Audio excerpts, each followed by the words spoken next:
It was 2005 and I was doing my first ever solo four-wheel drive trip. I was in Darwin for the V8 Supercars, but there were many other things I wanted to see while I was up there.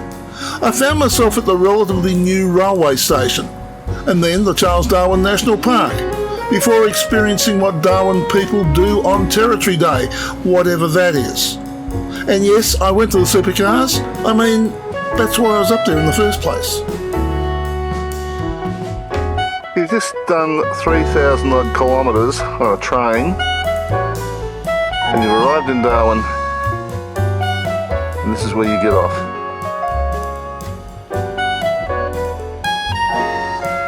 Now the train's fairly long, so chances are you may have to be helped down off the train, may not be onto a platform. And where is this? It's out in the middle of nowhere.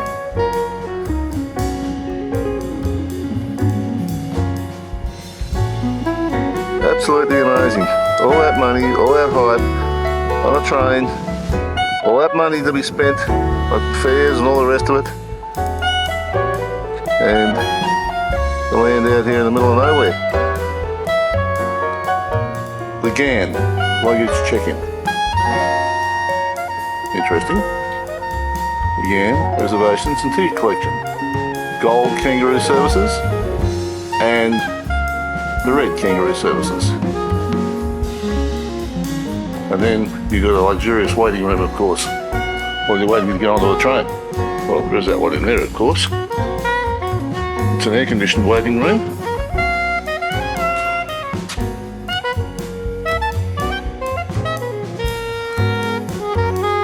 Now that's the level of the station. Of course, the train is at, oh dear. The train line is not even lined up so that you can step from the station straight into the train. What a joke. The platform is level with the rails. That's amazing.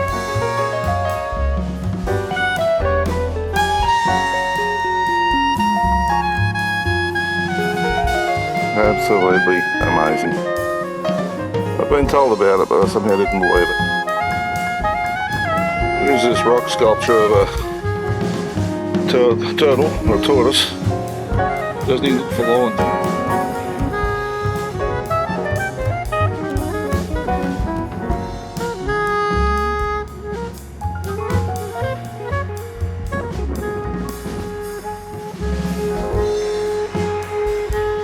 All nicely set up, but it's just not adequate.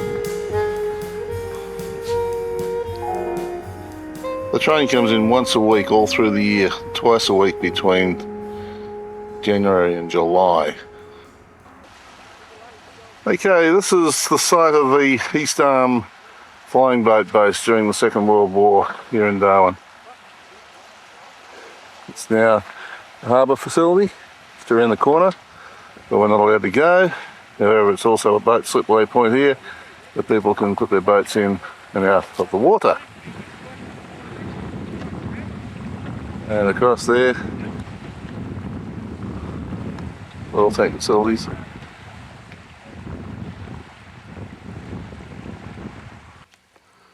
This is the view from Charles Darwin National Park of the city and the harbour.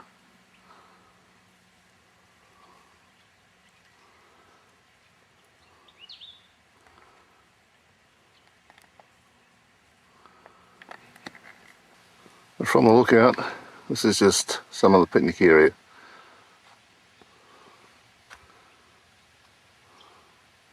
Up here, they tell you to wear protective clothing and all that sort of thing because of midges. I'll tell you what, the midges have been bloody bad in Darwin anyway. Now, dotted through Charles Darwin Park are these magazines. So there's obviously something in there through the war that's been pulled out. Another one of the magazines.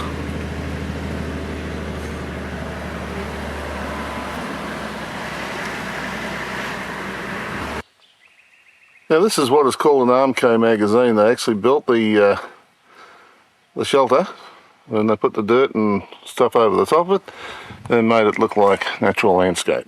Obviously so it couldn't be picked from the air. So this is the shape of the storage area. Well, this one's being used as a bit of a museum. You can get some of the carpet type boxes, trolleys for pulling the missiles around. These two bombs came into service around about the time of the Vietnam War. They've both got a different shape. One is a quick fall bomb, the other one is more a precision bomb, slower falling.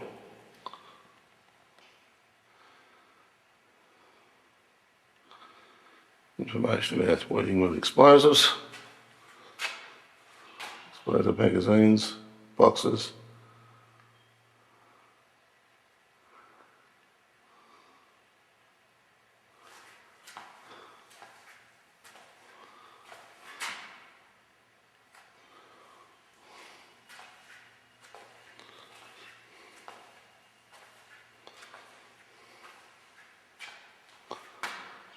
All very interesting stuff.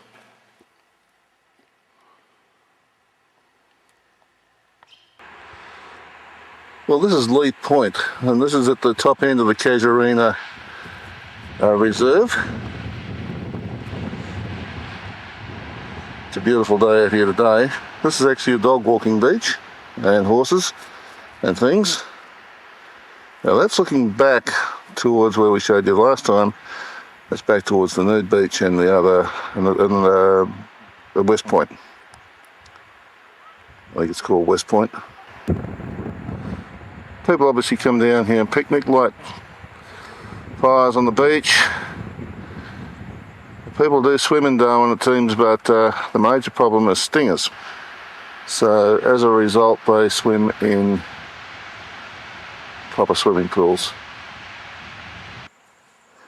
What does surprise me is they've got all these dog regulations, but they don't offer bag service for you to clean up after your dog. As a result, I won't tell you what I'm standing right next to. Now this is Buffalo Creek. This is just around the corner from Eel Point. It's obviously a boat launching ramp. There's a sign there telling us about crocodile safety.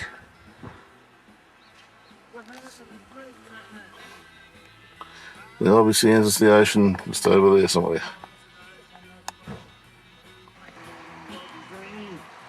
He joined the police force, but his dreams went up in smoke. 11 years collector.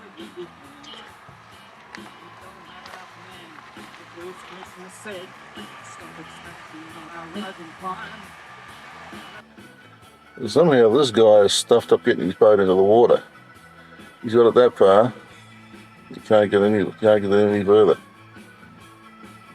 Meanwhile, he's standing out there on the edge, which is not a bright idea with crocodiles potentially around the place.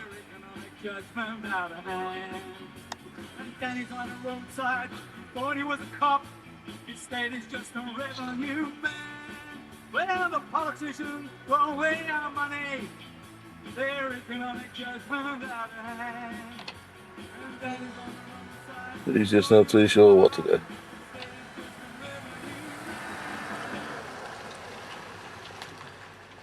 No, ain't gonna budge.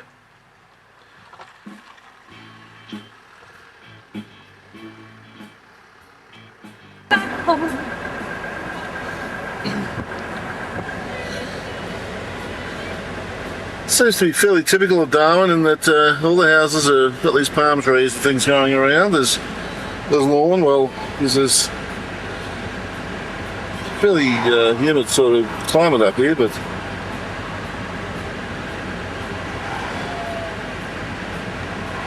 it's fairly standard with all this greenery around the houses.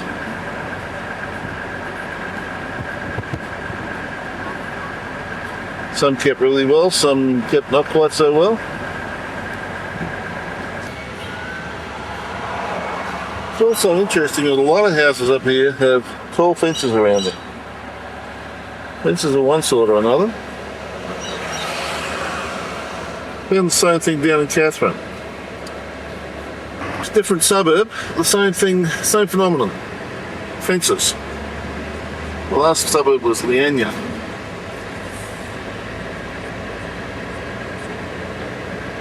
Again, trees, fences.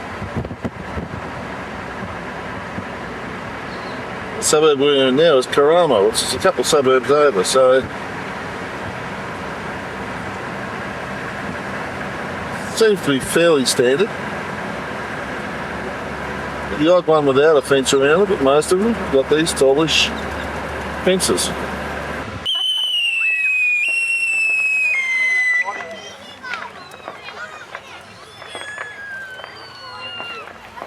Okay, what we have here is in the Northern Territory a peculiar phenomenon called Territory Day.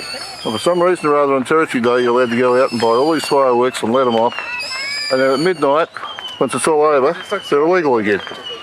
Strange custom, but it's the way it happens. So we're down at the Lifesaving Club, just watching what's happening around the coast at the moment.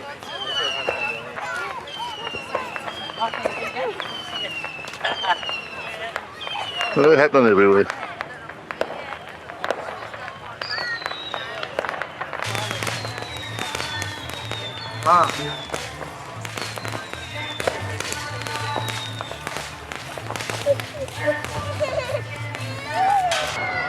This is the main display happening over at Mile Beach.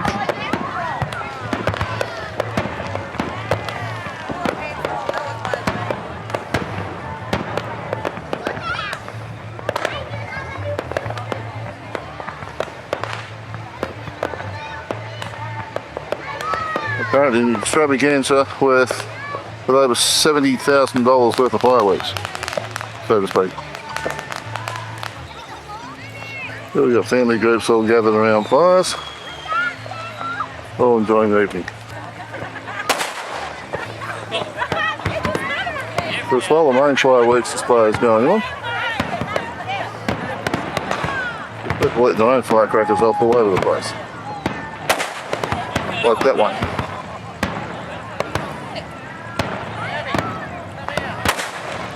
And that one. Quite obviously the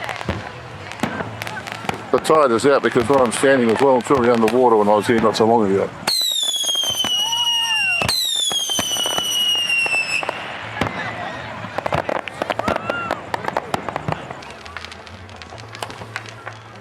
Now, unfortunately this doesn't record the colour the way it is, but on the beach there's just a whole heap of people.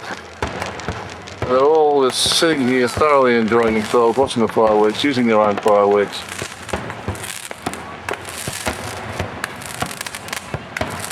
Time markers on. Sort of like our Dry Fox Day on 5th of November all those years ago. Of course that doesn't happen any longer. I'm not sure what the significance of Territory Day is, but a few people able to profiteer out of the sale of fireworks. Yeah, it's Becky, you set up.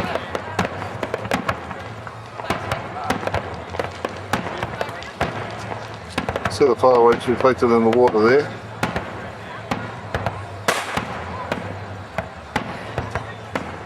There's a lot of fireworks actually happening in the suburbs where there's a hell of a lot of trees and things, so there could be some grief out there tonight, but it appears to me rather interesting. There's a lot of people who come down the beach to play with their fireworks down here. Another fire happening just there on the other side of the driveway. Another group of people sitting over in the background over here. And then there's all this fireworks happening down the beach.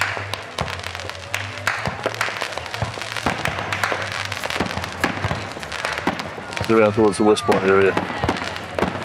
North Point or North Cliff or West Cliff or whatever the place is called. Up that way.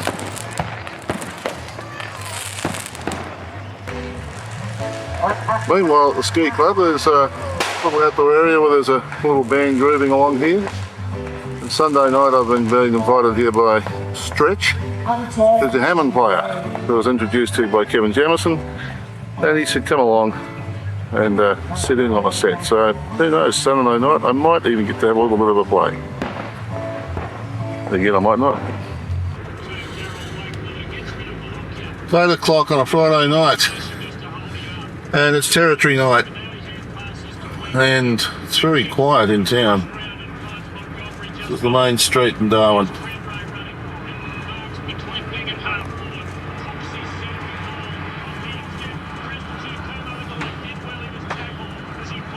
Oh, a few firearms going off. That's Shenanigans Hotel.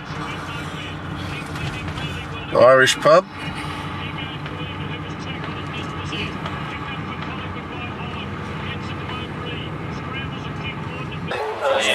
The catalyst for this trip to the Northern Territory was the V8 Supercar race at Hidden Valley, and this is the Hidden Valley circuit. Out on the gravel flat corner, which is the last corner of a group of bends before leading back into the main straight, just down there.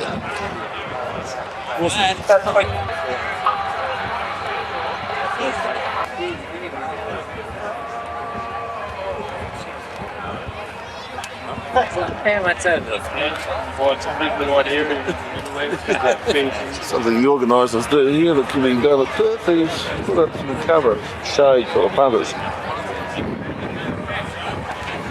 Punters on the hill.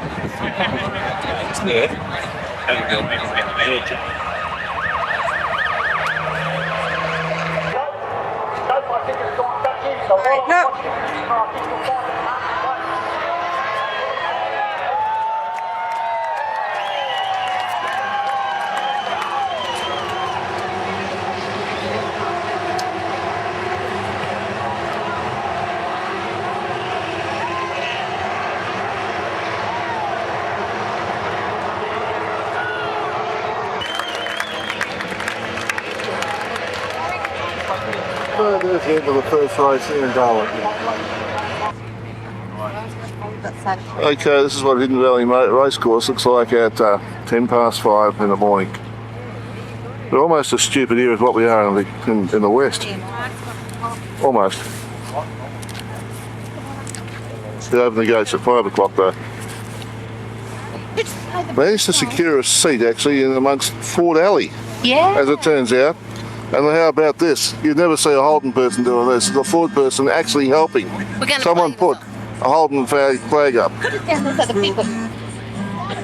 Here's Chevy's little sister.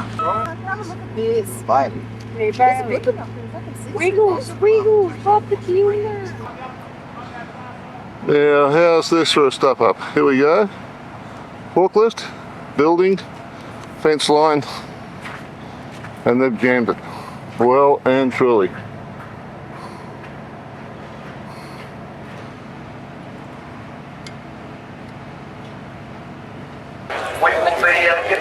There were about 15,000 people here yesterday, and today probably not a lot more than that, but some of the crowd. This is just prior to the start of the V8 race. It's about 11 o'clock at the moment.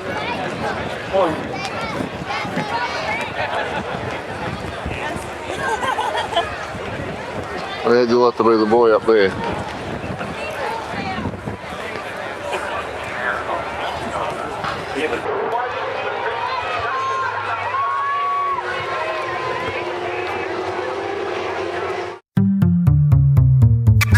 If you enjoyed this video, there are over 500 more just like it on this channel. Subscribe and hit the notification bell and we'll let you know when the next video is available. If you liked this video, hit the like button and feel free to share with your friends. Thanks for watching.